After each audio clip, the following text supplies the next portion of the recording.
Let's talk about what $250 gets you in a keyboard. This is the Lunar01 by a company called KeysMe. They sent this out to me for free review, and I've been using it for the past month and a half throughout all my college finals in the past semester. And I'm going to give you an honest review on this board. Depending on what colorway you get, this can range anywhere between $200 and $250 before tax and shipping. The biggest selling factor of this keyboard is definitely the design element. It's very loud. Throughout my finals one time, I remember posting on my BeReal just a picture of my desk, and someone actually commented on my BeReal saying that my desk setup went crazy when in reality all I had on my desk was this keyboard. First things first, obviously, this keyboard is made out of plastic, which is a little bit of a bummer for the price point, but they make up for it in the design elements that are scattered all over. For example, things like this caution might cause data loss on the escape key, Lunar01 navigation system printed above the arrow keys, and turning to the back we have a whole plethora of different design elements, not just the logo and the name of the board, but things like high voltage danger. If you open up the bottom, it says landing gear, left landing gear and right landing gear under the extendable legs which come on the bottom of this board. So it's kind of this higher quality plastic with this sort of matte, almost, I want to say, frosted finish. And thankfully, even though it does have that plastic construction, they don't skimp out on things like mounting style and dampening inside the board. It does have a gasket mounting system inside the board, and even though it does have that gasket mounting system, it doesn't have much of a board flex to it. However, the sound profile is pretty even across the board. Now, let's talk about that sound profile for a second. So I got my board with the Gateron G Pro Silver switches. Thankfully, because of that, these switches came incredibly smooth stock. I would probably not, even coming from a keyboard enthusiast, I wouldn't go through the effort of taking the switches out, lubing them up, and putting them back in.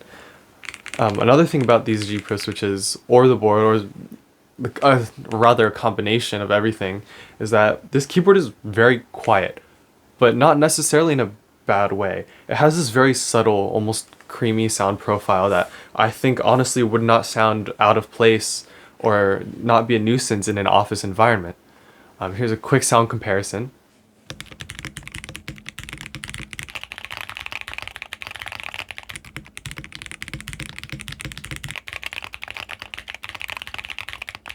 And I'll have a lengthened sound demo at the end of this video. One terrible caveat I found with this board, unfortunately, was with the stabilizers. Now, at this price point, honestly, I would expect stabilizers to come out of the box without any rattle. It's crazy that I'm even saying this, but pre-builts these days have come really far in terms of factory lubing on stabilizers, and I've seen and experienced pre-builts that honestly have zero rattle out of the box. And while this keyboard did have stabilizers that were factory lubed, they were very rattly out of the box, unfortunately. Now, thankfully, I was able to fix this issue with a syringe full of dielectric grease. I didn't have to disassemble the board, I just had to take off the keycap, take my syringe, and inject each side of the stabilizers. Thankfully, that did fix it, and after that, I found that this keyboard was a very, very pleasant experience to type on. It leads me to wonder, though, how many people out there who are buying pre-built keyboards like this have just a syringe of dielectric grease laying around like I do. Probably not that many. So that is one big thing I think that needs to be fixed about this keyboard, is these stock stabilizers that come out of it. Now, for some details on this board, there is a rotary encoder, which throughout my studies in the past month, I've learned I've become very, very fond of.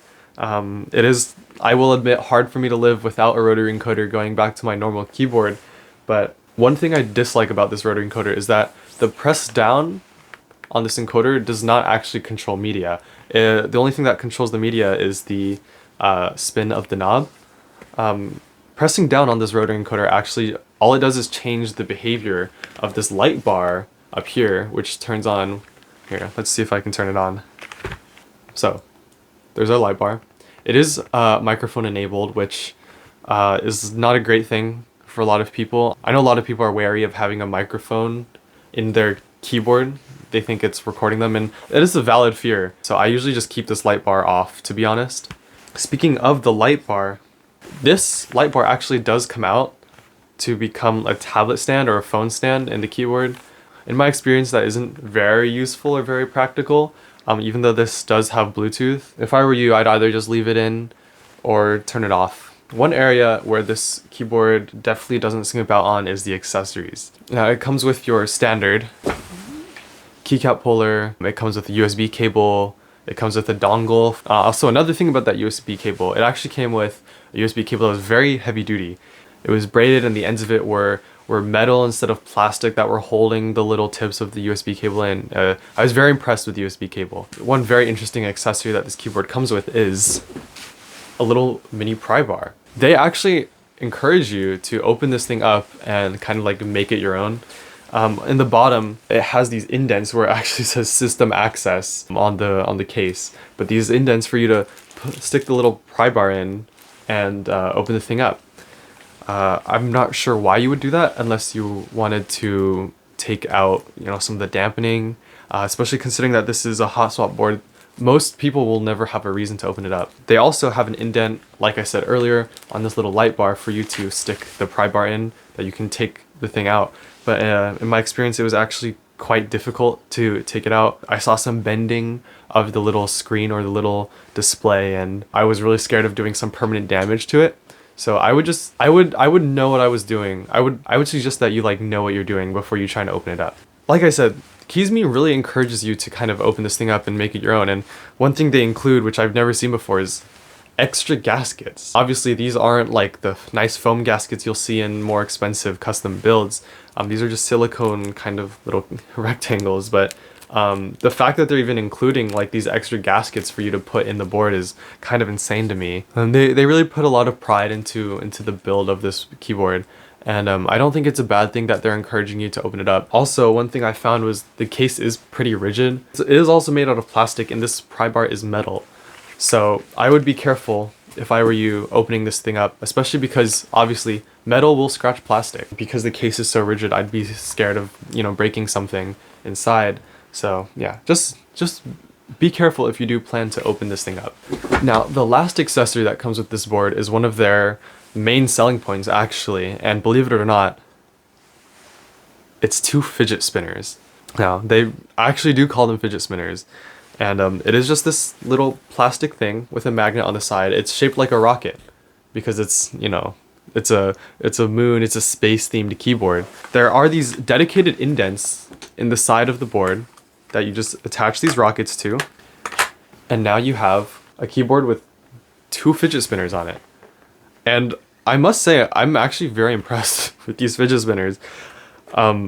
They spin pretty quiet, and they spin for a long time. KeysMe sells these separately on their website for your board if you ever lose them, for, I hate to say it, $20, which, they're just fidget spinners. They're made out of plastic. I would not spend $20 on one of these. So it's good that they're including it with your keyboard. If you're not a fan, just don't lose it, because if in any case you do end up wanting them, I would not spend the $20 on it. Overall, yes, I think this is a great keyboard. The typing experience is very pleasant. I really love how quiet it is. I would not be scared of bringing this to an office. Even though it does have a very loud kind of design, it has a very soft sound profile. And I think that strikes a great balance for a keyboard experience. I honestly would not be scared of using this on my desk, sometimes swapped out for my custom build, but that is after I unfortunately had to tune up the stabilizers myself. I would be cautious buying one of these if you're really wary about stabilizer rattle, but overall it is a great product, and I think for the price it's definitely worth it considering what else is out there for this price point. I think KeysMe is taking a huge step in the right direction.